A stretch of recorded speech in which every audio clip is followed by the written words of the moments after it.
ರೈತನ ಮನೆಯಲ್ಲಿ ಮೃತಪಡುವಂಥ ಗೋವನ್ನು ಸಂಸ್ಕಾರ ಮಾಡಿದರೆ ನಿಮಗೆ ಲಕ್ಷಾಂತರ ರೂಪಾಯಿ ನಷ್ಟ ಕಟ್ಟಿಟ್ಟಿದ್ದು. ಹೀಗೆ ಮನೆಯಲ್ಲೇ ಮೃತಪಡುವ ಗೋವುಗಳನ್ನು ಹಾಗಾದರೆ ಮಾಡುವುದಾದರೂ ಏನು? ಅತ್ಯಂತ ಸಾವಯವ ಪದ್ಧತಿಯಲ್ಲಿ ಸಂಸ್ಕಾರ ಕೈಗೊಂಡು ಜಗತ್ತಿಗೆ ಮತ್ತು ಭೂಮಂಡಲಕ್ಕೆ ಪರಿಸರಕ್ಕೆ ಅತ್ಯಂತ ಉಪಯುಕ್ತವಾದಂಥ ಗೊಬ್ಬರ ತಯಾರಿಸುವ ಉಪಾಯ ನಿಮಗೆ ಗೊತ್ತಿದೆಯಾ? ಬನ್ನಿ, ಭೀಮಣ್ಣ ಚಿಗರಿ ಅವರ ಮತ್ತೊಂದು ಕಂತನ್ನು ನಿಮ್ಮ ಮುಂದೆ ಇಡ್ತಾ ಇದ್ದೇನೆ. ಗೋನಂದ ಜಲ ಅಂದರೆ ಏನು, ಅದನ್ನು ತಯಾರಿಸೋದು ಹೇಗೆ ಅನ್ನೋದನ್ನು ಈ ಸಂಚಿಕೆಯಲ್ಲಿ ನೋಡ್ಕೊಂಬರೋಣ. ನಮಸ್ಕಾರ, ನಾನು ರಾಧಾಕೃಷ್ಣ ಬಡ್ತಿ. ತಮ್ಮೆಲ್ಲರಿಗೂ ಚಾನಲ್ಗೆ ಸ್ವಾಗತ.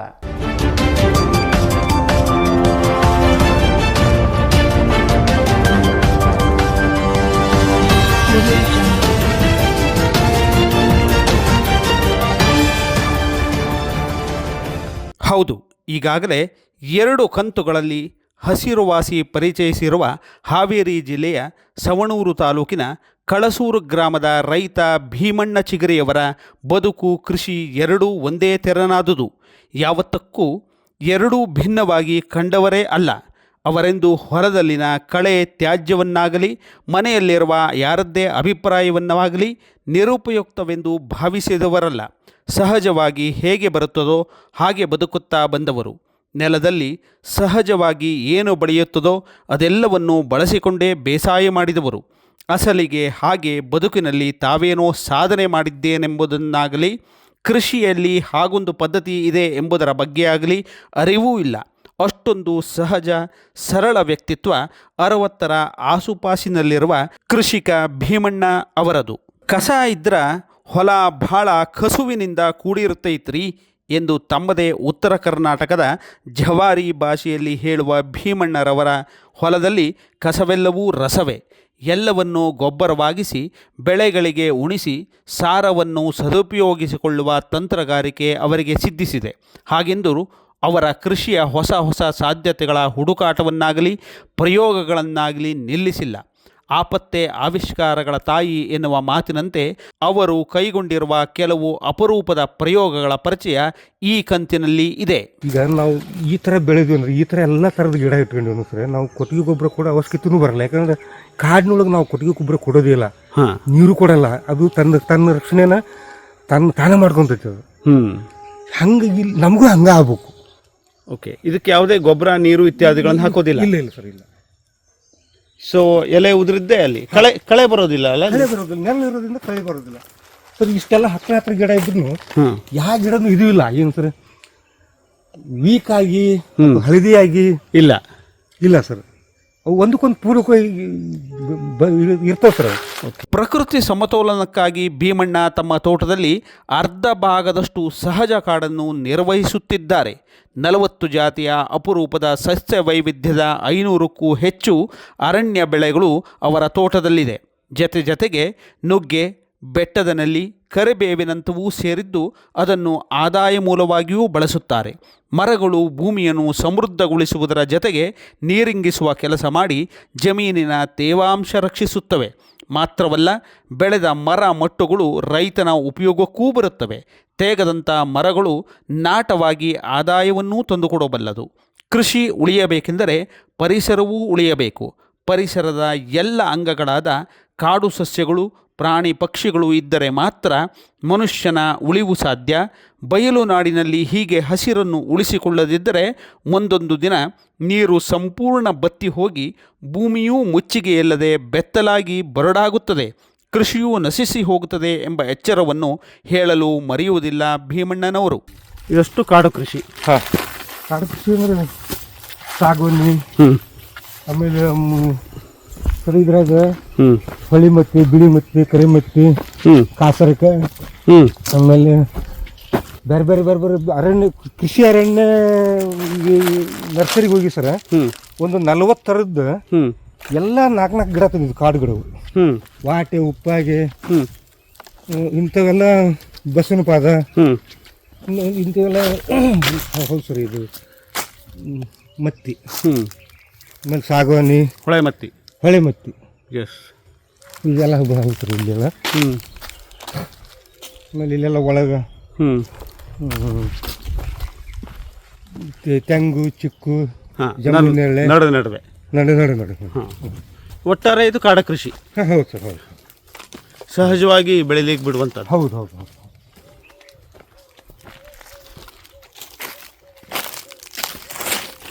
ಆಹಾ, ಮಲೆನಾಡದ ದರ್ಶನ ಆಗುತ್ತಲ್ರಿ ನಿಮ್ಮ ತೋಟದಲ್ಲಿ. ಇಲ್ಲಿ ಈ ಭಾಗಕ್ಕೆ ಬಂದರೆ ಮಲೆನಾಡಿನ ಅನುಭವ ಬರುತ್ತೆ. ಶ್ರಮ ಐತೆ ಸರ್, ಶ್ರಮ ಐತೆ ಸರ್, ಶ್ರಮ ಶ್ರಮ ಭಾಳ ಐತೆ. ಶ್ರಮ ಐತೆ ಸರ್, ಆಮೇಲೆ ಪೇಷನ್ಸ್ ಇತ್ತು ಸರ್.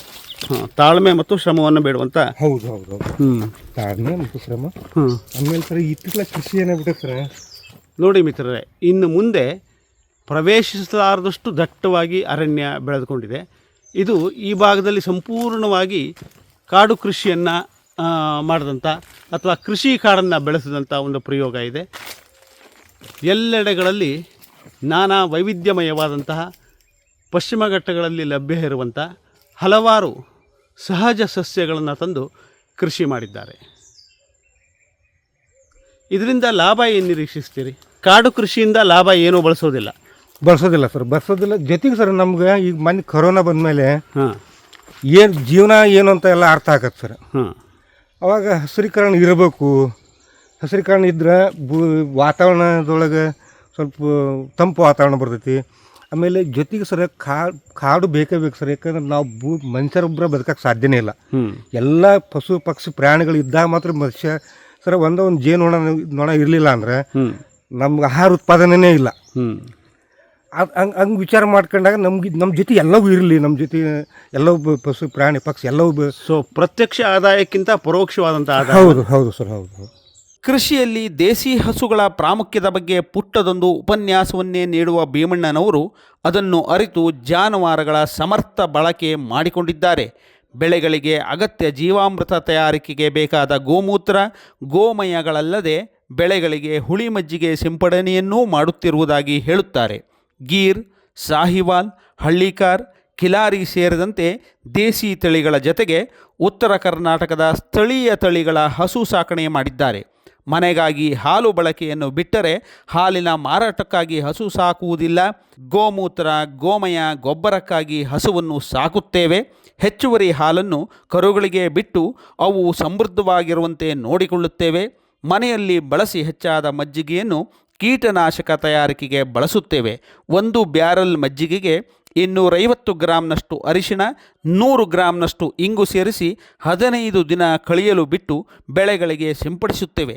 ಇದು ಬ್ಲ್ಯಾಕ್ ಹಾಗೂ ವೈಟ್ ಫಂಗಸ್ನಂಥ ಫಂಗಸ್ಗಳ ನಿಯಂತ್ರಕವಾಗಿ ಕೆಲಸ ಮಾಡುವುದರ ಜತೆಗೆ ಯಾವುದೇ ಹಣ್ಣಿನ ಬೆಳೆಗಳಲ್ಲಿ ಮಿಡಿಕಚ್ಚುವ ವೇಳೆ ಸಿಂಪಡಿಸಿದರೆ ಒಳ್ಳೆಯ ಇಳುವರಿ ಹಾಗೂ ಹೊಳಪನ್ನು ಕೊಡುತ್ತದೆ ಎಂಬುದು ಅವರ ಅನುಭವದ ಮಾತು. ಸರ್ ಇದು ಗೋನಂದ ಜಲ ಅಂತೇಳಿ. ಏನು ಗೋನಂದ ಜಲ ಅಂದ್ರೆ? ಸರ್ ಸಣ್ಣ ಕರುಗಳು ಆಕಸ್ಮಿಕವಾಗಿ ಏನಾದ್ರು ಮರಣ ಹೊಂದಿದ್ರೆ ಅದನ್ನ ನಾವು ಬಿಸಾಕೋದಿಲ್ಲ ಅಥವಾ ಹುಗಿಯೋದಿಲ್ಲ. ಅದೇನ್ ಮಾಡ್ತೇವೆ ಅಂದ್ರೆ ಸರ್ ನಾವು ಅದು ಒಂದು 25 kg ಅಥವಾ 30 kg ಅದು ಭಾರ ಇತ್ತಂದ್ರೆ ಅದನ್ನ ಈ ಬ್ಯಾರಲ್ ಒಳಗೆ ಹಾಕಿ ಅಷ್ಟು ತೂಕ ಸಗಣಿ, ಅಷ್ಟು ತೂಕ ಮಜ್ಜಿಗೆ, ಅಷ್ಟು ತೂಕ ಗೋಮೂತ್ರ ಇವನ್ನೆಲ್ಲ ಹಾಕಿ ಅದ್ರ ಬ್ಯಾರಲ್ ಒಳಗೆ ಹಾಕಿ ಪ್ಯಾಕ್ ಮಾಡಿಬಿಡ್ತೇವೆ ಸರ್. ಇದು ಮುಂದೆ ಒಂದು ಎಷ್ಟು ದಿವಸ? ಇದು 4 ರಿಂದ 5 ತಿಂಗಳ. 5 ತಿಂಗಳ ನಂತರ ಸರ್ ಅದ್ರ ಒಳಗೆ ಏನೂ ಇರಲ್ಲ, ಮೂಳಿನಿರಲ್ಲ, ಎಲುಬು ಇರಲ್ಲ, ಏನೆಲ್ಲ ಪೂರ ಕರಿ ಹೋಗಿರ್ತದೆ ಸರ್. ಅದು ನಮ್ಗೆ ದ್ರವ ರೂಪದ ಒಂದು ಟಾನಿಕ್ ಇದ್ದಂಗೆ ಸರ್ ಅದು. Very good very good. ಅದನ್ನ ನಾವು ಇದನ್ನ ಎಷ್ಟು ರಾಸಾಯನಿಕ ಗೊಬ್ಬರಗಳನ್ನ ಬಳಸೋದ್ರ ಬದಲಾಗಿ ಇದನ್ನ ಬಳಸ. ಹೌದು ಹೌದು ಹೌದು. Okay okay. ಇದನ್ನ ಎಲ್ಲಿ ನಿಮ್ಗೆ ಯಾರು ಹೇಳ್ಕೊಟ್ರು? ಇದನ್ನ ನಮ್ಗೆ ಇವರು ಆನಂದ್ ಅವ್ರು ಅಂತ ಹೇಳಿ ಸರ್. ಅವರು ಒಂದ್ಸಲ ನಾವು ವಿಡಿಯೋದಾಗ ಅವರು ನೋಡಿದ್ವಿ. ಆಮೇಲೆ ಕನೇರಿ ಮಠದ ಗುರುಗಳು ಹೇಳ್ತಿದ್ರು. ಓಕೆ. ಅವ್ರು ನೋಡ್ಕೊಂಡು ನಾವು ಇದು 3ನೇ ಸಲ ಈಗ ಮಾಡ್ತಾ ಇರೋದು ಸರ್ ನಾವು. ಮೊದಲಿನ ಫಲ ಏನ್ ಸಿಕ್ಕಿತ್ತು? ಹೌದು ಸರ್, ನಮ್ಗೆ ಒಳ್ಳೆ ಇದು ಗ್ರೋತ್ ಇತ್ತು ಸರ್. ಬೆಳೆ ಎಲ್ಲ ಅವಾಗ ಬೆಳೆ ಒಳ್ಳೆ ಗ್ರೋತ್ ಬರ್ತಿತ್ತು. ಓಕೆ. ನಾವು ಸಿಂಪಡಣೆ ಟಾಕ ಹಾಕೊಂಡು ಸಿಂಪಡಣೆ ಮಾಡ್ತೀವಿ. ಸೊ ಕರುವಿನಿಂದ ಮಾತ್ರ ಮಾಡಬಹುದಾ ಅಥವಾ ಹಸುನು ಮಾಡ್ಬೋದು ಸರ್? ಹಸುನು ಮಾಡ್ಬೋದು, ಆದ್ರೆ ಅದಕ್ಕೆ ಒಂದು ಪ್ರಮಾಣ, ಒಂದು ಹೌಸ್ ಕಟ್ಬೇಕಾಗ ಸರ್ ಅದಕ್ಕೆ. Okay okay. ಆ ಪ್ರಮಾಣದ ಆ ಹಸು ಹಿಡಿಯುವಷ್ಟು ದೊಡ್ಡದ ಟ್ಯಾಂಕ್ ಬೇಕಾಗುತ್ತೆ. ಹೌದು. Okay okay. ಇದು ಕರು ಆದ್ರೆ ಇದನ್ನ ಒಂದು ಬ್ಯಾರಲ್ ಒಳಗೆ ಹಾಕೋಬಹುದು ಸರ್ ನಾವು. ಸೊ ಇದರಿಂದ ವಾಸನೆ ಭಾಳ ಬರಲ್ವಾ? ಬರ್ತೈತಿ ಸರ್, ಬರ್ತೈತಿ. ಅದು ಫುಲ್ ಪ್ಯಾಕ್ ಮಾಡ್ತೀವಿ ಸರ್. ನಾವು ಇನ್ನೊಂದು ಏನು ಮಾಡ್ತಾವೆ ಅವ್ರು ಹೇಳ್ತಿದ್ರು, ಪಪ್ಪಾಯಿ ಕಾಯಿನ ಒಂದು 2-3 ಹಾಕಿಬಿಟ್ರೆ ಹೆಚ್ಚು ಹಾಕಿಬಿಟ್ರೆ ಅದು ವಾಸನೆ ಬರಲ್ಲ ಅಂತಿದ್ರು ಅವರು ಆನಂದ್ ಸರ್.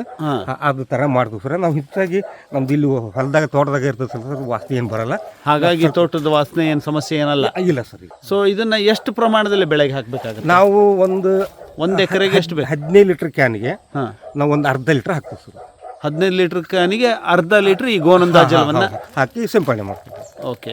ಸ್ಪ್ರೇ ಮಾಡಿದ್ರೆ ಆಯ್ತು ಅದನ್ನ? ಹೌದೌದು, ಸ್ಪ್ರೇ. ಸೊ ಸ್ಪ್ರೇ ಮಾಡಿದ್ರೆ ಫಲ ನಿಮ್ಗೆ ಹೆಂಗೆ ಸಿಕ್ಕಿದೆ? ಐದು ಸರ್. ಅದು ಅವಾಗ ನಾವು ಈಗ ಈ ಪ್ಯಾರ್ಲ ಸ್ವಲ್ಪ ಈ ಮಗ್ಗು ಕುಂದ್ರ ಮುಂದೆ ಹೂವಾಗ ಮುಂದೆ ಇದೆಲ್ಲ ಸಿಂಪಡಣೆ ಮಾಡಿದಾಗ ಸರ್ ನಮ್ಗೆ ಅದು ಒಳ್ಳೆ ಗ್ರೋತ್, ಒಳ್ಳೆ ಇದು ಸಿಕ್ಕಿತ್ತು. Very good, very good. ಇದ್ರ ಬಗ್ಗೆ ತರಬೇತಿ ಏನಾದರೂ ತರಬೇತಿ ಸರ್ ನಾವು ಹೋಗಿದ್ವಿ ಸರ್. ತರಬೇತಿನೂ ಎಲ್ಲ ಕಡೆ ಹೋಗಿ ಸರ್ಕಾರದ ಇಲಾಖೆಯಿಂದ ಗೋನಂದ ಜಲದ ಬಗ್ಗೆ ಇಲ್ಲ ಸರ್, ತರಬೇತಿ ಇಲ್ಲ. ವಿಡಿಯೋನ ನೋಡಿದ್ವಿ ಸರ್ ನಾವು. ಅವರೆಲ್ಲ ಮಾಡಿದ್ದು ನೋಡಿದ್ವಿ. ಅದು ಅದೇ ಥರ ಅವರೆಲ್ಲ ಹೇಳ್ತಿದ್ರು ಅದ್ರ ಈ ಥರ ಮಾಡಬೇಕು, ಹಿಂಗೆ ಮಾಡಬೇಕು ಅಂತ ಹೇಳಿದಾಗ ಅದನ್ನ ನೋಡ್ಕೊಂಡು ನಾವು ಮಾಡಿದ್ವಿ. ಈ ಭಾಗದಲ್ಲಿ ನೀವಲ್ಲದೆ ಇನ್ಯಾರು ಇದನ್ನು ಮಾಡ್ತಾರೆ ಸದ್ಯಕ್ಕೆ? ಯಾರು ಸದ್ಯ ಇಲ್ಲಿಲ್ಲ ಸರ್, ನಮ್ಮಲ್ಲೇ ಬಾಜು ಇಲ್ಲ ಸರ್. ಇಲ್ಲೇ ಕುರುಬುರ್ಮಲ್ಲೂರಾಗ ನಮ್ಮ ತಮ್ಮ ಅಂತ ಸರ್, ಅವ ಮಾಡ್ತಾನೆ ಸರ್. ಓಕೆ. ಈಗ ಮೂರು ಕರುಗಳನ್ನ ಮಾಡಿದ್ದೀರಿ? ಹೌದು ಸರ್. ಇದು ಮೂರನೇ ಕರು. ಇದು ಎಷ್ಟು ದಿವಸ ಆಯ್ತು ಹಾಕಿಟ್ಟು? ಈಗ 15 ದಿವಸ ಆಯ್ತು ಸರ್. Very good. 15 ದಿವಸದಿಂದ ಸರ್. 15 ದಿವಸ ಆದ್ಮೇಲೆ ಇಲ್ಲಿ ಸ್ಮೆಲ್ ಬರಬೇಕಿತ್ತು. ಬಟ್ ಏನೋ ಬಂದಿಲ್ಲ. ನಿಮಗೆ ಬರ್ತಾ ಇದೆ. ಇಷ್ಟು ಹತ್ತಿರದಲ್ಲಿ ನಿಂತಿದ್ದೀವಿ, ಏನೂ ಸ್ಮೆಲ್ ಇಲ್ಲ, ಏನೇನೂ ಸ್ಮೆಲ್ ಇಲ್ಲ. ಯಾಕಂದ್ರೆ ಒಂದು ವಾರದಲ್ಲಿ ಅದು ಕೊಳತು ಬಿಟ್ರೆ ವಾಸನೆ ಸಿಕ್ಕಾಬಿಟ್ಟು ಬರ್ತಿತ್ತು. ಹೌದು. ಈ 15 ದಿವಸದ ಮೇಲೆ ಸರ್ ಸಹಜ. ಸ್ಮೆಲ್ ಇಲ್ಲ. Very good, very good, very good. So ರೈತರಿಗೆ ಇದೊಂದು ಕಿವಿ ಮಾತು ಹಾಗಾದ್ರೆ. ಹೌದು ಸರ್, ಹೌದು. ಹೇಗೂ ಪಕ್ಕದಲ್ಲೇ ವರದಾ ನದಿ ಯೋಜನೆ ಇದೆ ಎಂದ ಮಾತ್ರಕ್ಕೆ ಮನ ಬಂದಂತೆ ನೀರು ಹಾಯಿಸುವುದಿಲ್ಲ. ನೀರನ್ನು ಬೇಕಾದಷ್ಟೇ ಬಳಸುತ್ತೇವೆ. ವೃಥ ನೀರು ಹಾಕುವುದರಿಂದ ಉತ್ತಮ ಬೆಳೆ ಬೆಳೆಯಲಾರದು. ಮಾತ್ರವಲ್ಲ, ಜಮೀನು ಜವುಳಾಗಿ ಬೆಳೆಗಳು ನಷ್ಟವಾಗುತ್ತವೆ. ಜತೆಗೆ ಹೆಚ್ಚಿನ ನೀರು ಹಾಕುವುದರಿಂದಲೇ ಕೃಷಿಯಲ್ಲಿ ಕಳೆಗಳು ಬೆಳೆಯುವುದು. ಹೀಗಾಗಿ ನಮ್ಮದೇ ತೋಟದಲ್ಲಿ ಬೀಳುವ ಸುತ್ತಮುತ್ತಲಿಂದ ಹರಿದು ಬರುವ ಮಳೆ ನೀರನ್ನು ಹಿಡಿದುಕೊಳ್ಳುತ್ತೇವೆ ಎಂದು ಸಲಹೆ ನೀಡುವ ಭೀಮಣ್ಣ ತೋಟದಲ್ಲಿ ಬದು ನಿರ್ಮಾಣ, ಇಂಗುಗುಂಡಿ ರಚನೆ, ಕೃಷಿ ಹೊಂಡಗಳನ್ನು ನಿರ್ಮಿಸಿ ಮಳೆ ನೀರು ಸಂಗ್ರಹಿಸಿಕೊಳ್ಳುತ್ತಾರೆ.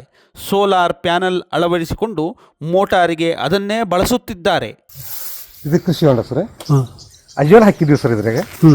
ಅಜೋಲ ಅದು ಏನಾಗಿ ಸ್ವಲ್ಪ ಹಾಳಾಗ್ತದೆ ಸರ್. ಅಜೋಲ. ಓಕೆ.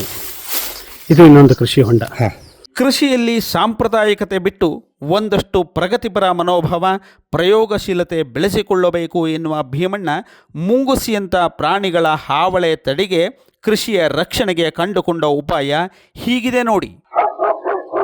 ಸರ್ ಏನು ಭೀಮಣ್ಣ, ಇದು ನಾಯಿ ಇದೆಯಾ ನಿಮ್ಮಲ್ಲಿ? ಇಲ್ಲ ಸರ್, ಇದು ಹಾರ್ನ ಸರ್. ಇದು ಇದನ್ನ ಯಾಕೆ ಹಾಕಿದ್ವಿ ಅಂದ್ರೆ ಸರ್, ನಮ್ಮಲ್ಲಿ ಸಣ್ಣ ಮುಂಗುಸಿಗಳಲ್ಲ ಸರ್. ಮುಂಗುಸಿ ಒಂದು 5-6 ಮುಂಗುಸಿ ಸರ್, ಸಣ್ಣ ಪಿಳ್ಳಿಗಳನ್ನ ಮರಿಗಳನ್ನ ತಗೊಂಡು ಹೋಗ್ಬಿಡ್ತಿತ್ತು. ಅವಾಗ ಎಷ್ಟೋ ಕಾದ್ರೂ ಬಿಡ್ತಿದ್ದಿಲ್ಲ.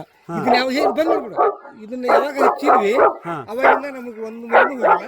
ಬಹಳ ಅನುಕೂಲ ಆಗ್ಬಿಡ ಸರ್ ನಮ್ಗೆ. ಸೊ ರೈತನಿಗೆ ಸುಲಭ ಉಪಾಯ. ಒಂದ್ಸತಿ ಬಂದ್ ಮಾಡಿ ನೋಡೋಣ. ಸೊ ಇದು ರೆಕಾರ್ಡ್ ಮಾಡಿ ಇಟ್ಬಿಟ್ಟಿದ್ದೀರಿ ನೀವು? ಹೌದು ಸರ್, ಹೌದು. ಸೊ ನಾಯಿ ಬೇರೆ ಬೇರೆ ಏನ್ ಸೌಂಡ್ ಇದೆ ಅಲ್ಲಿ ಹಾಕಿ? ಬೇರೆ ಬರ್ತಾವ ಸರ್.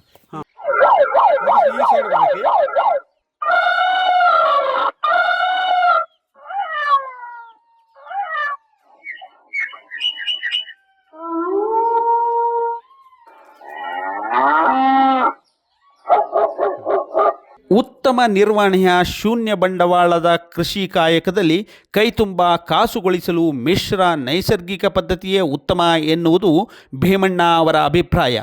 ಇದೇ ಸೂತ್ರವನ್ನು ತಮ್ಮ 9 ಎಕರೆ ಹೊಲದಲ್ಲಿ ಅಳವಡಿಸಿ ಯಶಸ್ವಿಯಾಗಿದ್ದಾರೆ. ಕೃಷಿ ಯಾವತ್ತೂ ಲಾಭದಾಯಕ ಉದ್ಯಮ ಅಲ್ಲವೇ ಅಲ್ಲ, ಅದು ನೆಮ್ಮದಿ ನೀಡುವ ಕಾಯಕ, ಕರ್ಮಯೋಗ ಎಂಬುದು ಅವರ ಪ್ರತಿಪಾದನೆ. ನೀವೊಮ್ಮೆ ಖುದ್ದು ಹೋಗಿ ಅವರ ತೋಟದ ಕೃಷಿ ಸಂಭ್ರಮವನ್ನು ನೋಡಿ ಬನ್ನಿರಲ್ಲ.